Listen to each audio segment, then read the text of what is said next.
melanjutkan pelajaran kitab Tijan Ad-Daruri, kitab yang menjelaskan tentang ilmu tauhid. Kemarin kita sedang dalam pembahasan sifat irodat nomor 5 halaman 43. Sifat irodat atau kehendak Allah berbeda dengan perintahnya. Irodat kemarin itu artinya Allah berkehendak, Allah punya keinginan, Allah punya kemauan. Wajib Allah itu punya irodat, wajib Allah itu punya keinginan, wajib hukumnya, karena ini sifat yang wajib. Kemarin di nomor 5 kita akan membahas kehendak dan perintah. Jadi beda, ada kehendak Allah, ada perintah Allah. Ini ucapan istilah dalam ilmu tauhid yang harus kita pahami. Dan kemarin juga sudah dibahas bahwa memang ilmu tauhid itu salah satunya mengatur tentang omongan, tentang pembicaraan. Tidak boleh kita salah ngomong. Nah, salah satunya di dalam tauhid itu ada yang disebut murtad ucapan. Ini salah satu bukti bahwa tauhid ngatur urusan omongan. Makanya salah satu namanya ilmu kalam. Ilmu tauhid itu bisa juga disebut ilmu kalam, ilmu tentang bicara. Artinya tauhid sangat menjaga, membatasi, mengatur jangan sampai kita salah bicara. Salah satunya kemarin ada di dalam murtad itu disebut dengan murtad ucapan. Ada 3 kemarin murtad ya. Murtad kelakuan, murtad keyakinan, murtad ucapan. Murtad itu adalah keluar dari agama Islam. Bisa dengan 3. Dan murtad itu adalah pembatalan 2 kalimat syahadat. Itu ya kemarin itu. Jadi yang disebut murtad itu adalah pembatalan 2 kalimat syahadat. Jadi syahadat itu ada pembatalannya. Nah, kemarin kita juga sempat membahas tentang 2 kalimat syahadat. Karena syahadat itu kan termasuk rukun Islam yang 5. Bahkan syahadat ini menjadi rukun Islam nomor pertama, paling penting artinya. Sebelum kita mengkaji tentang ilmu sholat, ilmu puasa, ilmu haji, ilmu zakat, sebetulnya kita harus mempelajari dulu tentang ilmu 2 kalimat syahadat. Karena khawatir kalau syahadatnya nggak benar, ya sholat kita percuma nantinya. Haji, puasa, semua ibadah kita nggak bakal ada artinya kalau di syahadat aja salah syahadat. Dan ini mungkin yang jarang dibahas, disampaikan di dalam pengajian-pengajian, mungkin ngebahas masalah urusan 2 kalimat syahadat. Kita tahunya syahadat dibaca aja gitu ya. Pokoknya saya udah baca 2 kalimat syahadat beres jadi gitu, kita yang paham itu ya. Padahal di situ kayak sholat, kayak puasa, ada syaratnya, ada rukunnya, ada pembatalannya. Sebetulnya kayak sholat, ada syarat sholat, ada rukun sholat, ada pembatalan sholat. Syahadat juga sama. Nah, kemarin sudah kita bahas rukunnya kemarin itu ya. Ada 4 kemarin rukun syahadat itu ya. Pertama kemarin itu adalah rukunnya itu kan disebutnya marifat itu ya. Pertama itu adalah idrokun jajimun. Rukun syahadat itu ya. Idrokun jajimun, penemuan yang pasti. Yang dimaksud di sini adalah hati kita menemukan keberadaan Allah. Itu maksudnya. Jadi rukun syahadat yang pertama itu adalah idrokun jajimun. Artinya hati kita harus sudah bisa menemukan Allah. Kan begini konsekuensinya, apabila kita berani mengatakan sesuatu itu ada, maka konsekuensinya harus bisa membuktikan dong keberadaannya, kan gitu ya. Nggak mungkin orang berani bilang ada kalau dia belum bisa membuktikan. Pembuktian itu salah satunya harus ada penemuan, kan begitu ya. Istri bapak ada, Kenapa kita berani bilang ada? Ya udah ketemu sama istri kita. Istri kita sudah ditemukan dengan panca indera. Allah ada. Ketika kita bilang ada, berarti otomatis kita sudah bisa menemukan keberadaan Allah. Jangan bilang ada, tapi pas ditanya di mana atau seperti apa atau gimana, kita pokoknya ada aja udah. Nggak bisa begitu ya. Itu namanya iman taklid kalau begitu ya. Istri bapak ada di mana, kayak apa lagi, pokoknya ada aja udah istri saya. Nggak bisa begitu ya. Buktiin Pak kalau istri bapak ada, kalau perlu bawa ke sini Pak, kan gitu ya. Kalau Tuhanmu memang ada, emang kamu sudah bisa menemukan keberadaan Allah, kan gitu ya. Maka dalam syahadat penting idrokun jajimun. Kita harus menemukan keberadaan Allah dengan yakin, kan gitu ya. Nah kemarin sudah kita bahas, menemukan Allah nggak bisa pakai panca indera, tapi harus pakai akal dan hati kita. Caranya merenungi ciptaan-ciptaan Allah, kan gitu ya. Nggak mungkin ada ciptaan Allah kalau tidak ada yang menciptakan. Maka dari situ akal kita mengerti bahwa harus ada sang pencipta. Nah kan gitu ya. Berarti dari situ kita sudah bisa menemukan sang pencipta, yaitu Allah Subhanahu wa ta'ala. Itu baru kita idrokun jajimun. Kemarin kita bahas juga ya, iman orang menemukan Allah itu ada 3 tingkat kemarin itu ya. Ilmul yakin, ainal yakin, hakul yakin. Yang paling jelek iman taklid, yang paling bawah, yang cuman ikut-ikutan doang. Kalau ilmu yakin katanya Allah itu ada karena ngaji kayak begini. Ya, kemarin saya nyontohinnya kayak yang tabrakan. Di depan ada yang tabrakan, kata saya, bapak-bapak tahu kata saya, bisa percaya, bisa enggak orang kata saya. Itu namanya ilmu yakin. Ada yang ainal yakin. Kata saya di depan Al-Mahdi tadi yang tabrakan. Kata Mang Hasan, iya Pak Ustadz, saya juga ngelihat. Nah berarti itu mah dia ikut ngelihat, berarti udah naik imannya, namanya ainal yakin. Yang lebih hebat lagi hakul yakin, saya yang ketabraknya, berarti dia pelakunya. Itu udah gak bisa dirobah-robah iman kayak begitu mah udah. Dia sudah bisa menemukan keberadaan Allah, dia sudah merasa dilihat Allah, ibadahnya sudah merasakan dengan Allah aja udah hakul yakin. Ini iman tertinggi dalam idrokun jajimun. Penemuan hatinya udah tertinggi, hakul yakin namanya itu. Itu udah gak bisa digoyang-goyang iman kayak begitu. Udah mantap, udah kuat gitu ya. Kedua, rukun syahadat itu kemarin muwafiqun lil waqi'i. Apa yang diyakini harus sesuai bukti. Siapa Tuhanmu? Allah. Allah yang mana? Yang ahad. Misalnya begitu ya. Allahnya yang hanya satu. Atau siapa Tuhanmu? Allah. Allah yang mana? Yang tidak pernah tidur. La ta'khuzuhu sinatun wala naum. Siapa Tuhanmu? Allah. Allah yang mana? Yang maha kudrat. Misalnya gitu ya. Nah itu berarti kan sesuai dengan data. Muwafiqun lil waqi'i. Tuhan yang ia yakini, Allah yang ia yakini sebagai Tuhan sesuai dengan data ketuhanan, begitu. Siapa presidenmu? Prabowo. Prabowo yang mana? Yang duda. Benar berarti ini orang. Nggak salah ini.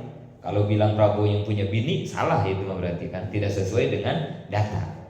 Prabowo yang rumahnya di Hambalang, benar ini berarti. Bukan Prabowo orang Depok misalnya, nggak sesuai berarti itu mah ya. Siapa Tuhan? Allah. Allah yang mana? Yang ada di atas. Nah ini salah berarti ini, yang ada di aras misalnya gitu ya. Nah ini salah berarti. Maka itu penting untuk membenarkan 2 kalimat syahadat kita mempelajari ilmu tauhid. Karena di dalam ilmu tauhid nanti kita akan dikasih tahu, dijelaskan, diajarkan tentang ketuhanan, sifat Allah yang wajib. Nah itu pentingnya ngaji ilmu tauhid untuk memantapkan syahadat 2 kalimat syahadat kita supaya kita jangan salah keyakinan. Intinya begitu. Itu namanya muwafiqun lil waqi'i. Apa yang diyakini harus sesuai buktinya. 3, nasiun andalilin. Yang diyakininya harus berdasar. Rukun syahadat ketiga itu begitu ya. Dia meyakini Allah itu Tuhan dan Allah itu satu, harus ada argumennya, harus ada dalilnya, harus ada dasarnya, jangan katanya doang. Allah satu, iya satu, mana dalilnya? Qul huwallahu ahad, misalnya begitu ya. Katakan bahwa Allah itu satu. Nah, itu berarti dia punya dalil, bukan katanya doang.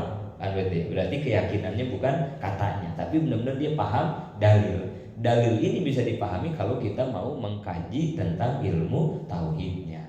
Maka selain ngaji tauhid itu memantapkan perkenalan kita dengan Allah, di sisi lain untuk supaya kita tahu tentang dalil-dalil dan argumen tentang ketuhanan. Itu ya. Tiga itu ya. Itu disebut dengan rukun sahadat. Idrokun jajimun, muwafiqun lil waqi'i, nasiun andalilin. Kemudian kedua syaratnya. Syarat dua kalimat syahadat, berarti gitu ya. Tadi rukun, sekarang syarat. Ada berapa syarat dua kalimat syahadat? Dua. Syaratnya mah dua. Syarat dua kalimat syahadat itu ada dua. Satu izian, kedua qabul. Apa itu izian? Izian itu mengakui. Izian itu mengakui. Mengakui apa? Akui Allah sebagai Tuhan kita. Akui Nabi Muhammad sebagai utusan. Itu diakui, izian itu. Mau mengakui. Kenapa Abu Jahal, Abu Lahab enggak disebut beriman? Kira-kira menurut kita ya, Abu Jahal, Abu Lahab, Abu Sufyan, gegeden Quraisy saat itu ya, yang di Mekah, dengan akhlak Nabi yang begitu mulia, dengan kepribadian Nabi yang luar biasa, bahkan lagi muda saja Nabi, belum jadi Nabi udah dapat julukan Al-Amin, orang yang sangat terpercaya saking jujur-jujurnya dan benernya Nabi. Wah, luar biasa. Kira-kira dengan data-data seperti itu yang setiap hari dia ketemu sama Nabi di kota Mekah, kira-kira orang-orang gegeden kafir Quraisy waktu itu percaya nggak kalau Nabi ini utusan Allah? Percaya nggak? Hatinya ya, hatinya. Dengan data-data yang kayak tadi luar biasa ya, Nabi Muhammad nggak pernah ngebohong, jujur, dan kira-kira di hatinya percaya nggak bahwa ini Muhammad ini utusan Allah? Percaya nggak? Percaya. Percaya. Hati kecilnya nggak bisa dibohongin. Dia percaya banget, percaya. Orang sesuai banget. Ini beginilah karakter seorang Rasulullah kan gitu ya. Jujur, rendah diri, akhlaknya luar. Dia percaya. Cuman untuk mengakui, nah gitu ya. Tar dulu gitu. Untuk mengakui mah, untuk izian gak mau. Abu Lahab, gegeden Quraisy gak mau. Lu siapa Muhammad? Bocah kemarin sore yang kecilnya aja gua tahu. Gue ini para gegeden yang sudah memegang teguh kepercayaan nenek moyang bahwa Tuhan kita ini Lata, Uja, dan lain-lain tuh yang ada di Ka'bah waktu itu di Mekah. Itu Tuhan kita. Tiba-tiba lu datang dengan membawa ajakan bahwa Tuhan tuh Allah dan segala macam gitu ya. Ntar dulu Muhammad, gengsi gitu kan. Wah, gengsi. Apalagi harus mengakui kamu ini utusan Allah. Pengen dia makan dia harusnya ya, harusnya aku dong yang diangkat jadi Rasulullah kan gitu ya. Kenapa ini jadi anak kemarin sore kan gitu ya. Gak mau dia mengakui itu. Gara-gara itu maka dia dinyatakan tidak beriman. Padahal hati kecilnya mah kan gitu ya. Gak mungkin dia mengingkari bahwa Muhammad itu, yakin ini emang kayak begini nih, model-model utusan Allah nih kayak begini. Di hatinya begitu, di hati kecilnya mah. Tapi untuk mengakui, tar dulu Muhammad, tar dulu. Belum lagi kan gengsi sama teman-temannya juga kan gitu ya. Kalau saya bersahadat di hadapan kamu, apa kata dunia kan gitu ya. Masa saya bersahadat sama anak muda, anak kemarin sore itu. Dia kesalahannya di syarat sahadat tidak memenuhi. Makanya Abu Jahal dan teman-temannya tidak disebut orang yang beriman, tetap disebutnya orang kafir. Walaupun hati kecilnya yakin, sejujurnya dia meyakini. Seperti Quran, kan ada itu ya di sejarah ya. Quran itu kan dibilangnya nyanyian Muhammad, buatan Muhammad, sihiran Muhammad dan gitu ya disebutnya teh oleh orang-orang kafir itu kan. Tapi sebetulnya di dalam hati kecil dia meyakini nggak mungkin Muhammad bisa menyusun kata-kata yang balagohnya kosakatanya, susunannya luar biasa seperti Al-Quran ini. Gak mungkin mereka meyakini itu, gak mungkin. Kalau ini buatan Muhammad, gak mungkin sehebat ini Muhammad. Orang penyair-penyair Arab waktu itu gak ada yang bisa nandingin ayat-ayat Al-Quran secara balaghahnya, secara susunan kata. Wah, gak ada. Bahkan kan Kanjeng Nabi punya gelar Al-Ummi, gak pernah menulis, tidak pernah membaca kan. Ummi itu begitu ya, Nabiyil Ummi, Nabi Muhammad ya, Nabi yang ummi. Ummi itu enggak nulis, enggak baca. Jangan diartiin kagak bisa ya, jangan ya. Ummi itu bukan Nabi enggak bisa baca, bukan. Kalau begitu bodoh atau Nabi Muhammad berarti ya. Masa Nabi enggak bisa baca?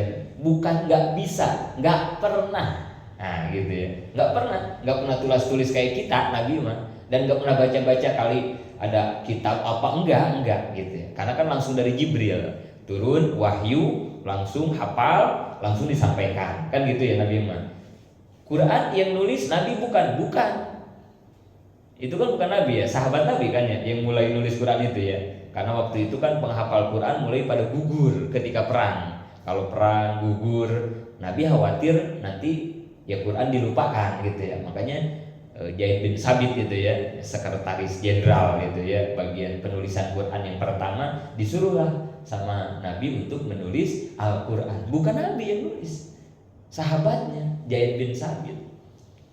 Nah, Abu Jahal dan yang lainnya ngerti, paham tentang ini. Nggak mungkin orang nggak pernah nulis, nggak pernah baca kok bisa ngeluarin kalimat ayat Quran yang ini pasti bukan bikinan manusia gitu. Bukan, ini bukan bikinan manusia, ini bener, ini kalam ilahi, ini bener.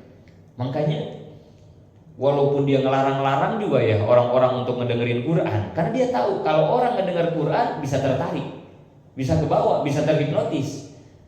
Bahkan dalam sejarahnya itu dikatakan ya, malam-malam saking kagak kuatnya itu ya Abu Lahab, Abu Jahal nggak kuat, nggak ngedenger Quran. Itu malam-malam karena takut ketahuan kali ya, dia ngintip-ngintip, nyelinap ke rumah Kangjeng Nabi, melipir-melipir pengen ngedenger Kangjeng Nabi baca Quran. Tapi sayangnya pas beres ngedengerin Quran, pas mau pulang ketemu dia tuh Abu Jahal sama Abu Lahab.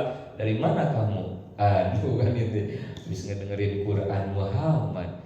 Iya, secara hati kecil nggak bisa dibohongin, kita rindu, kita enak ngedengerin Al-Quran. Karena Quran bukan buatan Muhammad. Tapi untuk meyakini bahwa Quran adalah kitabullah, entar dulu. Nggak mau dia mengakui itu, nggak mau. Makanya dia tetap dianggapnya kafir karena tidak memenuhi syarat izi'an. Nah gitu ya, dia izi'an dia begitu ya, mengakui.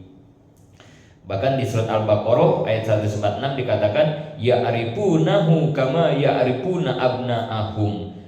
Orang kafir Quraisy, kafir Mekah waktu itu mengenal Kangjeng Nabi Muhammad lebih kenal dibandingkan dia kenal sama anak-anaknya sendiri. Kenal banget sama sifat akhlak Kangjeng Nabi, kenal banget, dia kenal, tahu banget bahwa memang ini pasti Rasulullah. Yakin ini utusan Allah, cuman untuk mengakui entar dulu, gitu doang. Karena kegengsiannya. Kita sama suami istri, emang yang bikin amburadul rumah tangga kita apa emang? Kan satu doang ya, gengsi digedein gitu ya. Emang mau kita minta maaf sama bini, entar dulu, lu sujud ke gua gitu ya. Mendingan berantem gitu ya. Itu setan kan luar biasa ya. Ya Allah. Padahal apa susahnya ya, nurunin ego, naikin sadar kan gitu ya. Egonya turunin, sadar naikin. Walaupun kita suami, kepala rumah tangga, ya kalau salah ya minta maaf. Gak usah gengsi-gengsi. Cuman kan, coba entar dulu gak bisa. Masa saya harus minta maaf sama bini, apalagi sama anak. Kapan kita minta maaf sama anak? Ya Allah, anak dong minta maaf sama orang tua kan gitu ya. Padahal dosa kita banyakkan kita ke anak ya. Jujur-jujuran, yang banyakkan dosa anak ke kita. Bini sama laki, emang banyakkan siapa dosanya? Laki. Ya, bini mau paling berapa persen ya. Secara kewajiban aja beda. Bini makan cuma 2 kewajibannya, taat ke Allah, taat kepada suami. Laki kewajibannya dia nyari nafkah, yang ngurusin anak, yang mendidik anak, wah, yang ngurusin bini, semua itu kan kewajiban laki semua. Secara kewajiban aja banyakan kita, atau berarti secara pelanggaran pasti banyakan kita. Bini mah 2 doang. Kalau salah salah 2 doang dia mah. Apa salah bini? Kurang taat sama Allah sama kurang taat sama laki. Udah 2 doang dosanya. Coba kalau laki, apa salah laki? Nggak ngedidik anaknya, nggak ngurusin anaknya, nggak menafkahin anaknya. Wah, banyak banget kita mah. Tapi kan kita merasa bini aja sama anak yang harus minta maaf sama bapak kan gitu ya. Kapan kita nyium tangan anak, nyium tangan bini, minta maaf? Nggak ada. Karena kegengsian kita. Nah ini ya. Nah, ini mah gampang enak diomongin. Nah ini harus prosesnya bareng-bareng. Nah ini mah ya. Ini ngomonginnya angel ngomonginnya enak ini ya. Dan apalagi sekelas bapak-bapak mah gitu ya, sekelas bapak-bapak yang lebih repot kan saya, Ustadz. Saya udah ngajar kemana-mana juga sama bini saya, ya gitu. Ya kalau kayak bapak-bapak mah rada entengan kali ya, karena bebannya gak banyak kan ya. Kalau Ustadz, siapa yang mau nasihatin Ustadz? Sekelas Bang Imin aja, siapa yang berani nasihatin Bang Imin kalau dia salah? Ustadz kan gitu. Saya kalau salah, siapa yang mau nasihatin? Udah parah dah, Ustadz kayak udah dah. Kalau kagak punya rem sendiri gitu ya, udah selesai dia. Nah Mang Hasan kalau salah, Bang Imin masih berani kali ya, sama Mbak Jagus itu. Salah Mang Hasan, yang bener lah jadi RT masih berani kita ya. Ke RT menegur lah masih berani. Coba Bang Imin yang salah, coba saya yang salah. Duh kagak enak kamu Ustadz Yazid ya. Ilmu kan ada di dia, iya. Ilmu tinggal ilmu ya, salah tapi salah. Bahkan ke neraka aja duluan saya kali dibanding ibu, bapak-bapak sama ibu-ibu ya. Nah ilmunya ada di saya kan itu ya. Ngomong ya tahajud saya tidur mulu kan ya. Pinter banget lagi ngaji mah, sabar biar ada masalah ya panik kan itu ya. Dah Ustadz tinggal Ustadz kan itu. Lebih berat tuh. Itu egonya, gengsinya ya Allah itu ya. Pengen naikin sadar susah banget ya. Makanya saya sama Bang Imin di pesantren sama guru sama wajangan diajarin satu jargon yang luar biasa di Miftahul itu ya. Sabar, sadar, tahan kesulitan. Nah itu, waduh itu dijadiin mars kami itu di pesantren. Itu ajengan ngarang itu bukan boleh ngahayal, bukan boleh ngelamun, boleh nukil dari berbagai kitab, boleh istikharah bermalam-malam sampai jadilah mars tersebut. Ya Allah, kalau direnungin sekarang, kenapa guru sampai ngasih amanat sabar, sadar, tahan kesulitan? Karena itu yang paling susah mah ya. Pengen bisa sabar, pengen bisa sadar ya Allah. Kalau itu bisa kita lakuin menjelang bahagia dunia wal akhirah. Bahagia hidup kita dunia dan akhirat kalau kita hidup bisa sabar, bisa sadar ketika mendapat kesulitan. Sulitan ekonomi, sulitan rumah tangga, dan apa aja ya. 2 dong udah, yang sabar, yang sadar. Bahagia udah kita. Cuman itu susahnya 17 setan kan gitu ya. Pengen bisa sabar, pengen bisa sadar. Ego sama gengsi kita mau digedein. Aduh, ini nih nggak bisa izian. Ini penyakit ini ya. Nggak mau kita ngakui. Padahal orang yang taubat syaratnya harus mau mengakui. Rabbana zolamna anfusana wa illam taghfir lana wa tarhamna lanakunanna minal khosirin. Itu kalimat taubat Nabi Adam. Rabbana zolamna, ya Rob, aku telah zolim kepada diriku. Bukankah itu pengakuan? Bukankah itu bentuk kesadaran? Nabi Adam sadar, mengakui ini salah saya. Ya Rob, zolamna anfusana, saya udah zolim, udah salah saya, udah makan buah huldi, salah saya. Berarti udah gak ada ego di situ kan? Maafin ini salah bapak, bapak kurang negor sama mama, kurang negor sama anak. Akhirnya anak kayak begini, mamanya ini salah bapak, maafin bapak. Aduh, indah banget itu ya kalau begitu. Apa kata si istrinya? Enggak, Pak, ini salah ibu. Bapak udah berkali-kali nasihatin ibu, emang ibunya aja bader. Indah banget itu rumah tangga. Saling mengakui kesalahan gitu ya. Kayak itu piring serak selamat gitu kalau begitu gitu ya. Utuh itu piring serak gitu. Gak bakal ada yang terbang piring gitu ya, ngegendorin pintu, nggak ada itu rumah tangga gitu. Semua saling mengakui. Ke anak begitu juga, nah maafin ayah, maafin ibu, kurang banyak perhatiin kamu nak. Apa kata anaknya? Enggak ayah, enggak ibu, saya udah banyak diingetin emang saya. Indah itu rumah tangga. Semua saling mengakui, menyadari kesalahannya masing-masing.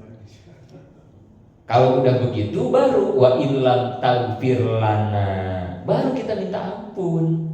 Baru kalau udah akui kesalahan baru kita minta ampun.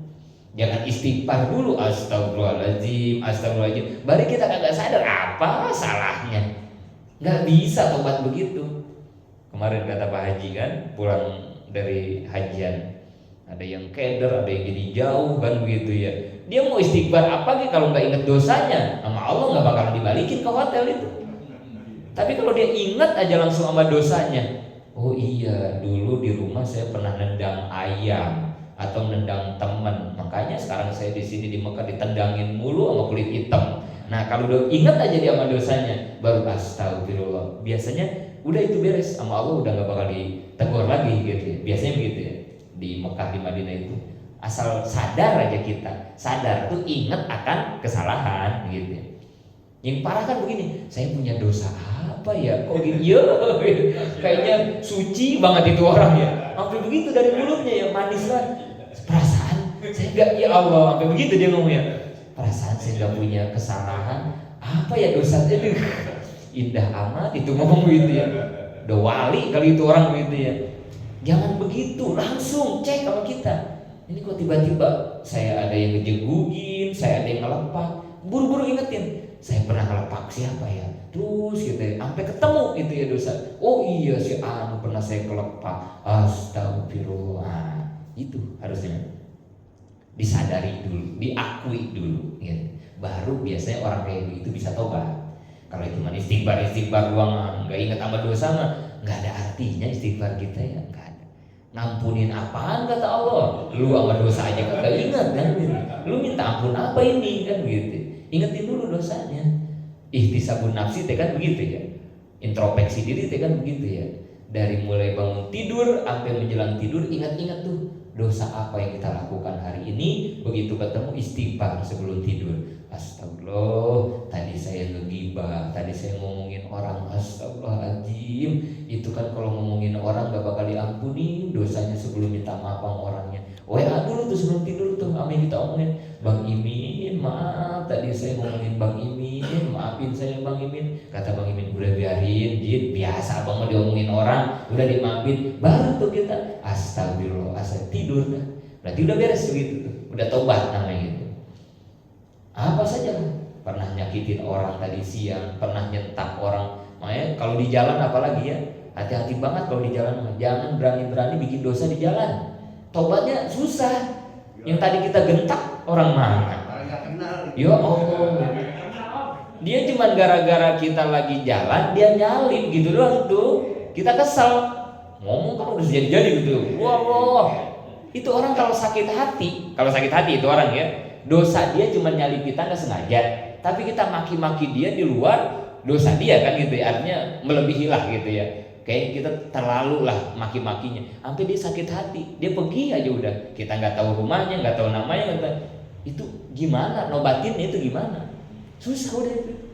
Kayak model itu susah. Sedangkan hak hablum minan nas, hak adami, cara tobatnya kata agama harus minta ridho dulu dari yang bersangkutan, baru Allah membuka maaf bagi kita. Kan begitu urutannya. Aduh, udah di jalan mah mending banyak ngeleh gitu ya. Udah banyak ngeleh udah. Ada orang yang udah namanya di jalan. Dan orang yang naik kendaraan itu kan kayak orang menjalani kehidupan, kan begitu artinya. Orang yang naik motor, orang yang naik mobil itu kan kayak kita mengarungi kehidupan. Jangan suka nyalahin orang yang setnya kanan belok kiri, jangan gitu ya. Itulah kehidupan.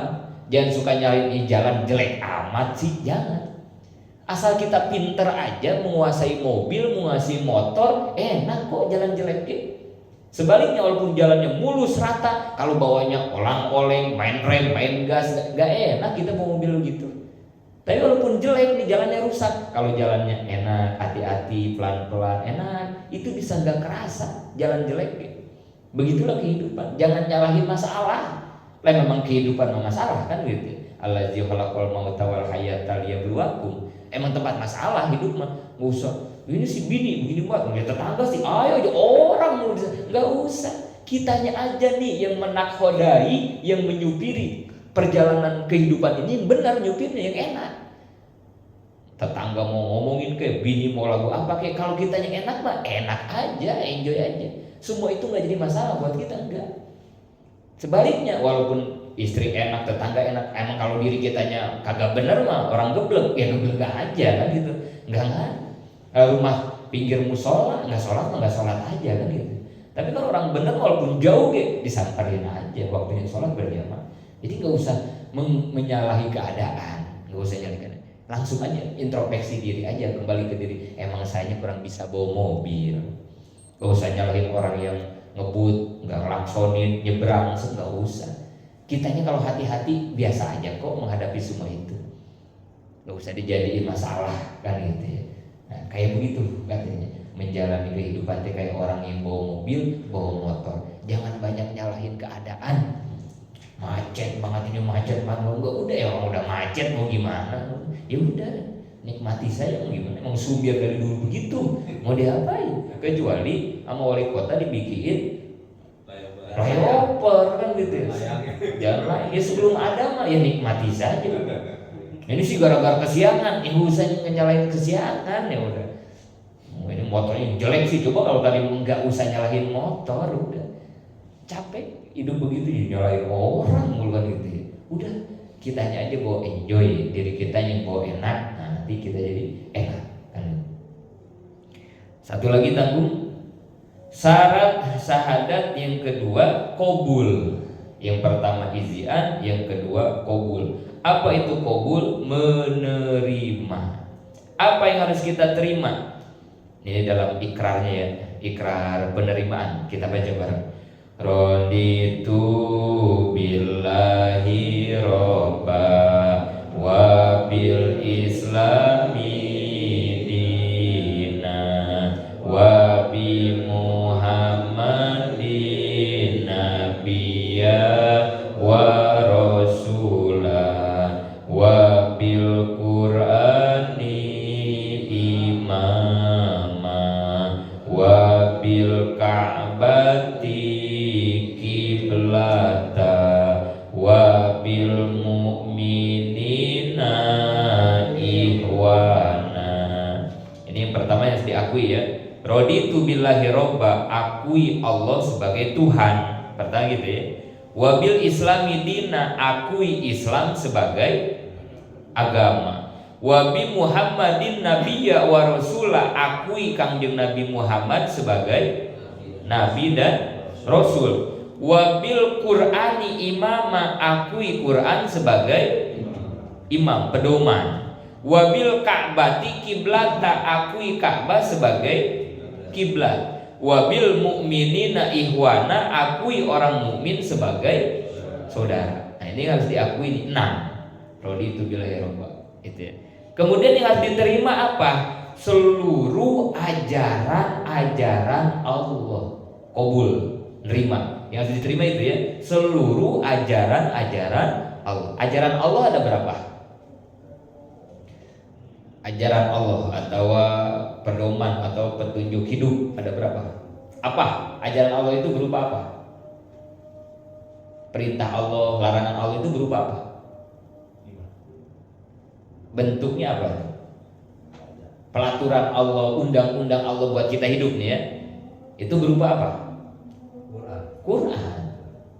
Ya, Al-Quran kan. Al-Quran itulah aturan hidup kan. Al-Quran itu ya. Yang harus diterima itu aturan Quran. Nomor 1 Quran dulu ya. Quran. Terima semua isi Al-Quran. Di Quran ada syariat poligami di Quran ya. Ibu-ibu kesel sama poligami kan gitu. Apaan sih ini? Kagak ada nih ayat kayak begini misalnya kan gitu ya. Walaupun kita belum bisa ngamalin, tapi terima aja dulu. Karena ini untuk membuat keabsahan dua kalimat syahadat kita. Pak, saya mah belum bisa di poligami, nggak apa-apa, nggak bisa nggak apa-apa. Tapi tolong ayat itu jangan diingkari, maksudnya gitu ya. Fankihu ma toba lakum minan nisa'i masna wa sulasa wa ruba. Nikahilah perempuan 2, kalau enggak 3, kalau enggak 4. Enggak ada 1. Di Quran enggak ada perintah nikah 1 itu ya. 2, mulainya 2. Kata ibu-ibu ini ayat, hapus aja nih ayat. Kenapa sih ada ayat kayak beginian kan gitu ya. Najis gua dicadung, najis gua di poligami. Gak apa-apa kalau emang ibu-ibu gak siap di poligami, gak apa-apa, gak usah di ini, tapi terima. Memang itu adalah aturan agama. Tapi bapak-bapak baca Qurannya jangan segitu doang. Jangan sampai masna wasula sawaruba, jangan sampai situ. Kata ibu-ibu lanjutin dong, lanjutin ke depannya. Wa in hibtum alla ta'dilu fawahidatan. Hei laki-laki para suami jangan berlaku. Kalau emang belum bisa adil, kata Allah, fawahidatan, wahid saja, 1 saja, katanya gitu. Terusin bacanya. Jangan disepotong tadi doang. Tuh mah kata Quran G 2 nikah mah, kalau enggak 3, kalau enggak 4. Jangan sampai situ doang bacanya, lanjutin. Wa in hibtum alla ta'dilu fawahidatan. Tapi kalau kamu belum bisa adil mah 1 aja, kata Quran gitu ya. Nah itu yang benar mah itu gitu ya. Siapa yang bisa adil? Kita siapa? Enggak ada yang bisa adil, enggak ada. Tapi kalau lihat dong benar.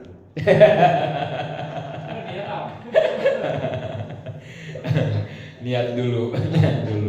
Ya gitu ya. Kata ibu-ibu apaan nggak ada yang begitu. Jangan. Terima aja, udah terima walaupun kita belum bisa mengamalkan. Atau orang yang kagak sholat, enggak sholat gitu ya. Tapi jangan diingkari bahwa sholat itu adalah perintah Allah. Terima, itu di Qurannya jelas aqimus sholat, bahwa sholat itu perintah Allah. Urusan dia sholat atau tidak, doyan apa tidak, itu urusan kedua. Terima aja dulu sekarang bahwa sholat itu adalah syariat agama. Jangan ditolak. Apaan sholat? Bukan wajib, bukan perintah Allah itu sholat. Jangan digituin. Terima, karena qabul menjadi syarat benarnya sahnya 2 kalimat syahadat kita.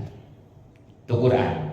Kedua, ketika dari Quran perintah Allah itu diturunkan, diperintahkan, maka yang kedua itu adalah hadis. Setelah Quran hadis ya. Hadis. Apa itu hadis? Hadis itu melanjutkan, menjabarkan apa yang dijelaskan di dalam Quran. Hadis itu gitu ya. Seperti sholat 5 waktu. Kita kan wajib sholat 5 waktu. Di Quran ada nggak ayat sholat 5 waktu? Ada nggak ayat yang nerangin bahwa sholat sehari semalam 5 waktu? Ada nggak? Kagak ada di Quran mah. Aqimus sholat gitu doang kan ya. Dirikan sholat. Nggak disebutin tuh sholat sehari semalamnya 5 waktu. Apalagi disebutin subuh, asar, nggak ada. Itu adanya di mana? Hadis. Setelah Nabi menjelaskan isi Quran, lalu Nabi ngejabarin sholat tuh 5 kali, namanya subuh, zuhur, itu di hadis semuanya tuh. Setelah Quran dan hadis, ajaran perintah undang-undang agama yang harus kita terima itu adalah yang ketiga, ijma ulama. Yang ketiga ya, ijma ulama. Ini setelah Nabi nggak ada, Nabi udah wafat. Kalau lagi ada Nabi mah cukup Quran dan hadis. Begitu Nabi wafat, sahabat mulai berkurang, tabiin ke sini, maka mulailah ada yang disebut ijma ulama. Ijma ulama itu adalah kesepakatan para ulama. Salah satunya di Quran wudu, ayatnya gimana? Pagsilu wujuhakum wa aydiyakum ilal marafiq famsahu birusikum wa arjulakum ilal ka'bain. Di Quran gitu dong tuh ya, ayat wudu. Kita sekarang kalau mau wudu, kan kita mah tahu fardu wudu ada berapa? Rukun wudu ada berapa? 6. Niat, membasuh wajah, membasuh tangan, mengusap sedikit dari kepala, rambut, membasuh 2 kaki, tertib. 6 kan dia.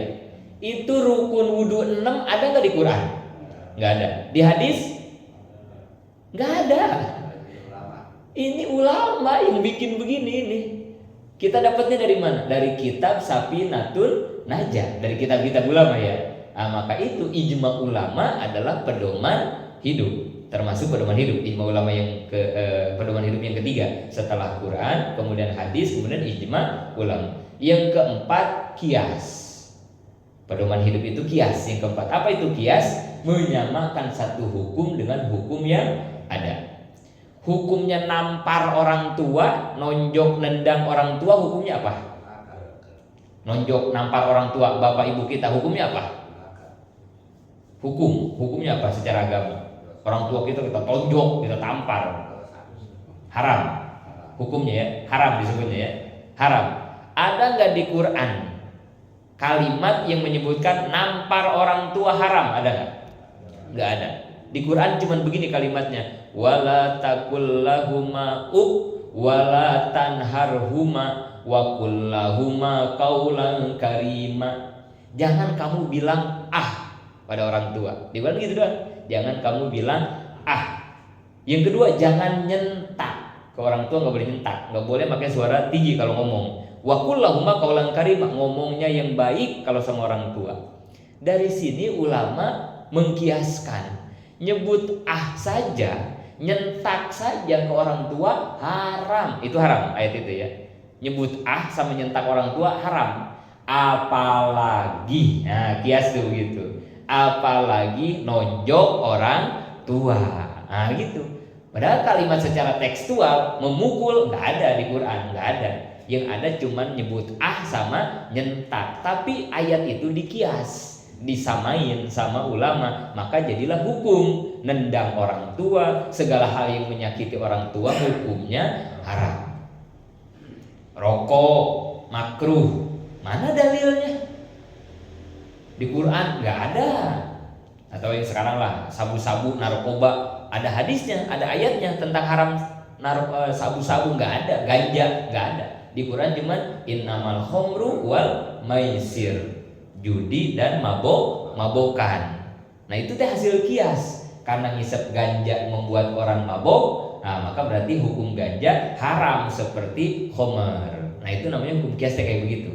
Maka pedoman hidup kita teh, undang-undang agama yang harus kita terima, yang harus kita qabul ada 4 sekarang.